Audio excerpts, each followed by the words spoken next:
सूर्य सा प्रकाश फैला जग में उनका नाम, साधु संग की धारा में चमके श्री राम कृष्ण। श्री रामकृष्ण वचनामृत। क्रमशः गीता के इस चरण को गाते समय श्री रामकृष्ण चौंकने लगे। देह पुलकायमान हुई, आँखों से आनंद के आंसू बहने लगे।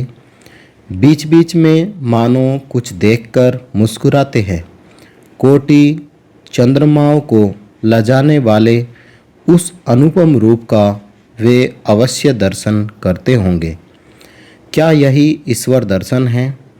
कितनी साधना, कितनी तपस्या, कितनी भक्ति और विश्वास से ईश्वर का ऐसा दर्शन होता है। फिर गाना होने लगा। भावार्थ: हृदय रूपी कमलासन पर उनके चरणों का भजन कर, शांत मन और प्रेम भरे नेत्रों से उस अपूर्व मनोहर दृश्य को देख ले। फिर वही जगत को मोहने वाली मुस्कुराहट, शरीर वैसा ही निश्चल हो गया, आंखें बंद हो गई, मानो कुछ अलौकिक रूप देख रहे हैं और देखकर आनंद से भरपूर हो रहे हैं। अब गीत समाप्त हुआ। नरेंद्र ने गाया। भावार्थ: चिरानंद रस में, प्रेमानंद रस में, परम भक्ति से चिरदिन के लिए मग्न हो जा। समाधि और प्रेमानंद की इस अद्भुत छवि को हृदय में रखते हुए मास्टर घर लौटने लगे। बीच बीच में दिल को मतवाला करने वाला वह मधुर गीत याद आता रहा। परिच्छेद नंबर 4, चतुर्थ दर्शन। नंबर 1। यम लब्ध्वा च परम लाभम मन्यते नाधिकं ततः यस्मिन् स्थितो न दुःखेन गुरुणापि विचाल्यते। श्रीमद् भगवत गीता अध्याय 6, श्लोक नंबर 22। नरेंद्र भवनाथ आदि के संग आनंद। उसके दूसरे दिन 6 मार्च को भी छुट्टी थी। दिन के 3 बजे मास्टर फिर आए।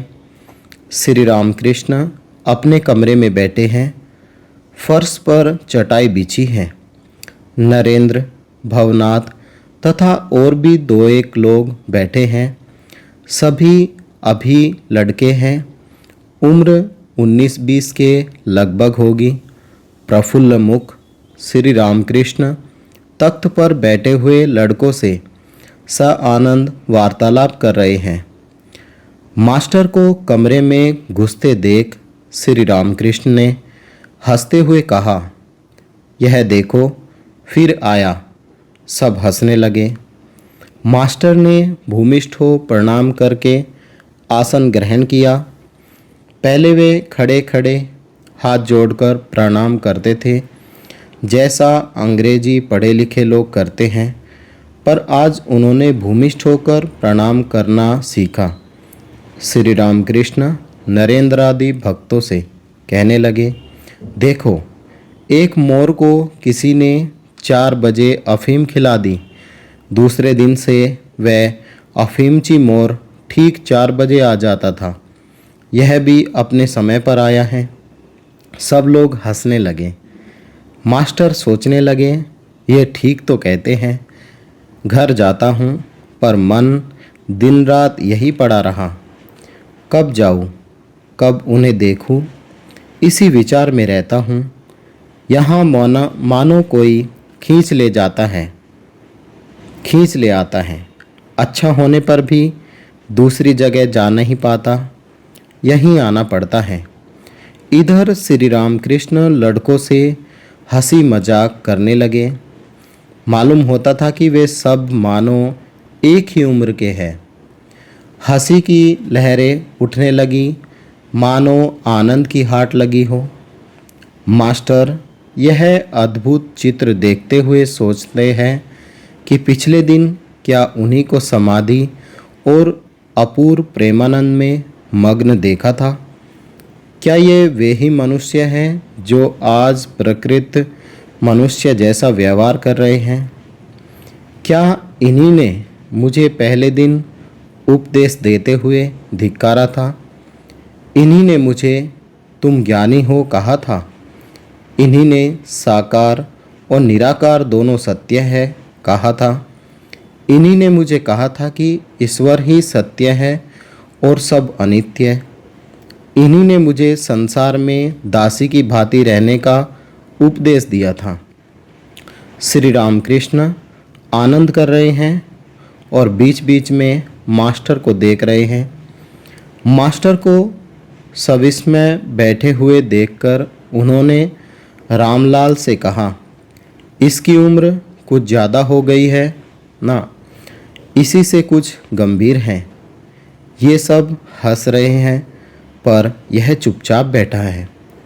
मास्टर की उम्र उस समय 27 साल की होगी।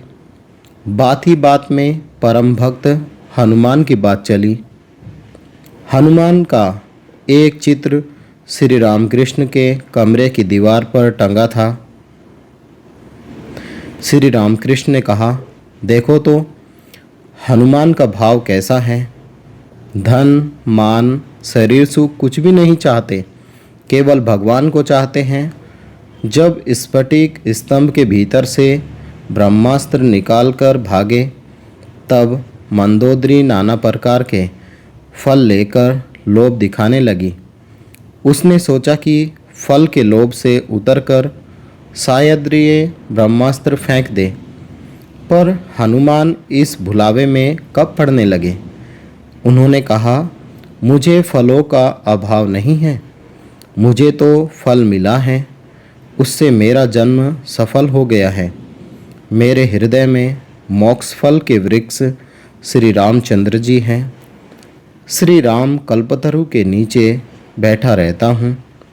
जब जिस फल की इच्छा होती है वही फल खाता हूँ।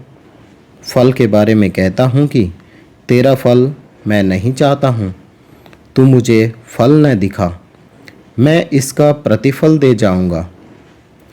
इसी भाव का एक गीत श्री रामकृष्ण गा रहे हैं। फिर वही समाधि, देह निश्चल, नेत्र स्थिर बैठे हैं, जैसी मूर्ति फोटोग्राफ में देखने को मिलती है। भक्तगण अभी इतना हंस रहे थे, पर अब सब एक दृष्टि से श्री रामकृष्ण की इस अद्भुत अवस्था का दर्शन करने लगे। मास्टर दूसरी बार यह समाधि अवस्था देख रहे थे। बड़ी देर बाद अवस्था का परिवर्तन हो रहा है। देह स्थिर हो गई, मुख सहस्य हो गया, इंद्रियां फिर अपना अपना काम करने लगी।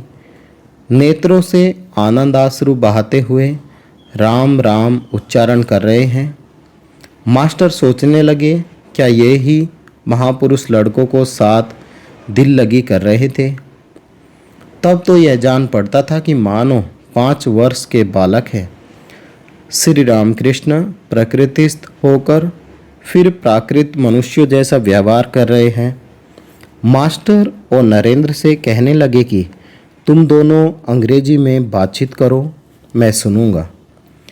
यह सुनकर मास्टर और नरेंद्र हंस रहे हैं। दोनों परस्पर कुछ बातचीत करने लगे, पर बंगला में श्री रामकृष्ण के सामने मास्टर का तर्क करना संभव न था, क्योंकि तर्क का तो घर उन्होंने बंद कर दिया। अतएव मास्टर अब तर्क कैसे कर सकते हैं? श्री रामकृष्ण ने फिर कहा, पर मास्टर के मुंह से अंग्रेजी तर्क न निकला। नंबर 2, त्वमक्षरं परमं वेदितव्यं, त्वमस्य विश्वस्य परम निधानम, त्वमव्ययः शाश्वत धर्मगोप्ता, सनातनस्त्वं पुरुषो मतो में। श्रीमद् भगवत गीता अध्याय 11 श्लोक नंबर 18। अंतरंग भक्तों के संग में मैं कौन हूँ? 5 बजे हैं। भक्त लोग अपने अपने घर चले गए। सिर्फ मास्टर और नरेंद्र रह गए। नरेंद्र मुंह हाथ धोने के लिए गए मास्टर भी बगीचे में इधर उधर घूमते रहे। थोड़ी देर बाद कोठी की बगल से हंस तालाब की ओर आते हुए उन्होंने देखा कि तालाब की दक्षिण तरफ वाली सीढ़ी के चबूतरे पर श्री रामकृष्ण खड़े हैं और नरेंद्र भी हाथ में गड़वा लिए खड़े हैं। श्री रामकृष्ण कहते हैं, देख और ज़्यादा आया जाया करना। तूने हाल ही में आना शुरू किया है ना। पहली जान पहचान के बाद सभी लोग कुछ ज़्यादा आया करते हैं, जैसे नया पति। नरेंद्र मास्टर हंसे। क्यों आएगा नहीं? नरेंद्र ब्रह्मा समाजी लड़के हैं। हंसते हुए कहा, हाँ कोशिश करूँगा। आज का पाठ यहीं तक। ओम निरंजनम नित्यमनंतरूपम भक्तानुकंपाधृतविग्रहं वे ईशावतारं परमेशमीड्यं तं रामकृष्णं शिरसा नमामि। जय रामकृष्ण।